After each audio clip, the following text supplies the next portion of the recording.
Now we're going to prepare our dressing.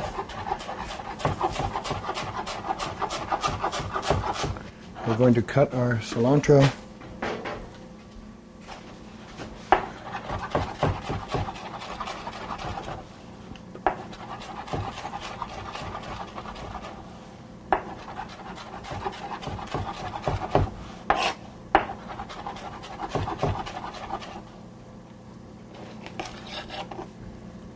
We're going to dump this all over the top of our vegetables.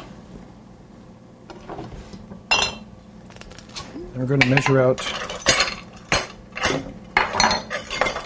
half a cup of Salsa Verde. Dump that over the top. I'm going to take a teaspoon of cumin.